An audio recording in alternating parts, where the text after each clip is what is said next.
If you're cooking for one or two and feel like every recipe is just too much, it might not be the recipe that's broken. The problem is that you're only cooking for today you. And today you, bless her heart, is not the only person who lives here. You also share space with tomorrow you, tired after work you, she's the least helpful. Next week you, who definitely does not want to cook and absolutely expects a decent supper. Then occasionally, 2 months from now you, who was smart enough to freeze 2 servings of split pea and ham soup, which you just found at the bottom of the chest freezer, like a forgotten emerald-colored inheritance. Of course, when I found it, I didn't know it was split pea soup. All I knew was that it was something green. And as a general rule of thumb, something green from the bottom of the freezer is not the most reassuring label. So today we're talking about my not fancy, completely practical freezer system, such as it is. It's how I make cooking for a small household work without resorting to tiny, sad meals every night. Welcome to Mary Makes It Work. Hi, I'm Mary, and I am doing my best, living my simple but essentially happy life on a very modest budget. Thank you for stopping by. I hope you'll get something out of our exciting adventure into excavating the freezer today. Come on in. You're welcome. Anyway, by the end of this, I hope you'll look at your freezer not as a cold storage unit, but as a critical part of your grocery budget, your meal plan, and most importantly, your future sanity. Why the tiny meal approach fails. I have an opinion, and I'm just going to say it. Most scaled down recipes for one or two people are just not as good as their regular full-sized counterparts. A soup recipe for 6 usually develops better flavor than a tiny little soup recipe for one. And a casserole designed for a family makes more logical sense than trying to engineer one dandy serving of something that uses the same number of dirty dishes anyway. My solution for cooking is not to make tiny recipes. My solution is to cook normal food and then divide it among my future selves. Now, caveat here, I grew up cooking for a family of 9. So that is my default. I make big, big recipes and then I divide it up and freeze it. And it really helps because I can cook once and then have meals ready in the freezer. All I have to do is locate them, pull them out of the freezer, let them defrost or start to defrost in the refrigerator throughout the day. And then at the end of the day, I can just pop them into the microwave and 80% of dinner is already done. That is really nice. And it's fast. And it prevents me from eating ramen and veg and egg. So anyway, today me eats some, next week eats some, possibly next month eats some. And when I label things correctly, nobody has to stand in the kitchen holding a frozen green object, wondering if they're about to eat soup or a bowl of existential regret. Point 1, the practical magic of cooking for your future self. What I actually do is embarrassingly simple. When I make a dish that holds up well to freezing, I cook the regular full-sized amount. We're talking about things like soup or chili, spaghetti sauce, cooked ground meat, pulled chicken, ham, and beans, or meatloaf slices, or casserole extras. And then, this is the critical part, I portion it into amounts that match how I actually eat, not how I fantasize I eat. We need real portions. A single bowl of soup, 1 serving of cooked meat, or just enough sauce for a plate or 2 of pasta. The goal is not to impress the freezer with perfectly regimented packages. The goal is to make dinner exponentially easier later. For me, the easiest weeknight meal looks like this. Go to the freezer, pull out a pre-cooked portion, bake a potato, boil a little pasta, or heat up some rice, microwave a side of frozen vegetables, heat the freezer food. Done. It's not glamorous, it's barely cooking, but it's supper. And supper that is already halfway made is almost the only thing standing between you and standing in front of the cupboard, making terrible, regrettable financial decisions with a box of crackers. Point 2, the hidden economics of living alone. Cooking for just 1 or 2 people is a weirdly inefficient act. You still have to turn on the stove, wash the pan, and yes, chop the onion. But the biggest inefficiency is the constant decision making. People rightfully focus on grocery prices, but let's talk about the other cost. The mental load of figuring out what to eat over and over and over again. A freezer system is a practical way to significantly lower that mental cost. It also helps me with the financial side.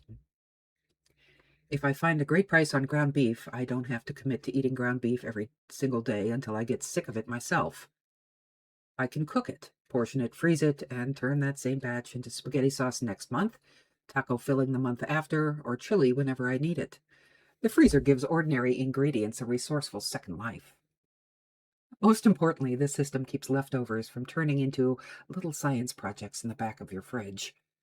Because let's be honest about something. If I put 4 servings of dinner in the refrigerator and tell myself I will enthusiastically eat it 4 days in a row, I'm a liar. I might eat it twice. By day 3, I'm looking at it with open resentment. By day 4, I'm actively pretending it doesn't exist. Instead of trying to force myself into becoming a person who loves 4-day-old leftovers, I outsource that responsibility to the freezer.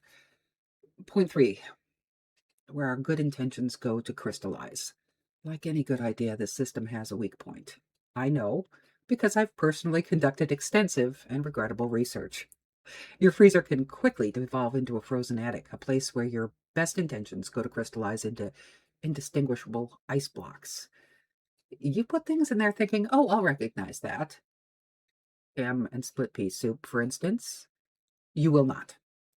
Future you is not a forensic food scientist. Case in point, I was thrilled this week to dig up those 2 servings of soup from February. But before the joy, there was the anxiety. I had thought enough to identify it. All I knew initially was that it was green. Mystery green is simply not a solid foundation for a meal plan. Without a basic inventory, the freezer becomes a frustrating treasure hunt. Sometimes that hunt is delightful, sometimes it's annoying. And occasionally, it's how you discover that the container you thought was a hearty chili is actually the remnants of last Thanksgiving's cranberry sauce. Point 4, 4 rules for system sanity. Since we all agree that Mystery Green is not a sustainable meal plan, there are 4 non-negotiable steps to make this work. Number 1, label the food. No poetry, no complicated coding system. Just write what it is and the date. Split pea soup, February 2026. That is enough for your future self. Number 2, freeze in usable portions. A giant frozen block of anything is only useful if you're feeding a logging camp. Use flat freezer bags, small containers, or even muffin tins. And listen to me, use what you have. Do not buy an entire new matching container lifestyle just because some woman on the internet had a perfectly organized drawer. Number 3, keep a simple freezer list. That is my personal area for improvement. The list doesn't need to be fancy. A piece of paper taped to the fridge or a note on your phone, it just needs to track what goes in and what comes out. Otherwise, you don't have a system. You just have a frost-covered collection of mystery bricks. Number 4, plan around the freezer before shopping. This is where you actually save money. Before you hit the store, check your frozen inventory. Got cooked hamburger? You may not need meat this week. The freezer should be part of your grocery budget, not just a place where forgotten food quietly disappears. Point 5, the quest for flexibility. My next step is incredibly simple. I'm making a working freezer inventory, not a perfect one, not laminated or color-coded, just a scratch pad list, so I know what proteins I have, what soups are hiding, what needs to be eaten first. I'm also challenging myself to get better at freezing versatile ingredients, not just full meals. A portion of cooked brown beef, a packet of ham, a bag of cooked pulled chicken. Those are incredibly flexible. Those ingredients can morph into 3 different meals, which is how you avoid that feeling of eating the same leftovers forever. This matters because cooking for 1 or 2 is about more than just saving a few dollars. It's about being resourceful without making your life smaller than it needs to be. You still deserve variety. You still deserve decent meals. You still deserve food that tastes like somebody cared, even if that somebody was you 3 weeks ago, acting like a responsible little kitchen squirrel and putting soup away for the winter. So there it is, my freezer system. It's not fancy. It's definitely not perfect. but it works because it focuses on a few core actions. Cook regular food, save useful single-serving portions, label them clearly, keep a simple list, and check it before you shop. Remember, you are not just feeding today you are an agent of resourcefulness. Cared for tired, busy you, and next week you. And you are occasionally setting up delighted you, who finds that split pea soup in May and feels like she just won the most sensible little lottery on earth. It's not perfect. It's just one way I make it work. Quick thank you to all my subscribers. I so appreciate you. I am so glad that you're here. Welcome new subscribers. We are going to try to be consistent. We had a week where I don't know what it was, an allergy of some sort. Did you know that you can develop allergies after 60 things that never ever hit you before? I apparently have discovered an allergy to something. It lasted about a week, so it almost had to be something that was blooming in my area that I had never reacted to before. But, well, watering eyes, sneezing, sniffling. I do not know what that was. Thank goodness for antihistamines, but what an exciting adventure getting older is. Anyway, thank you for spending time with me. I know your time is valuable, and I appreciate that you spent some of it here. This is Mary Makes It Work, and we'll be back.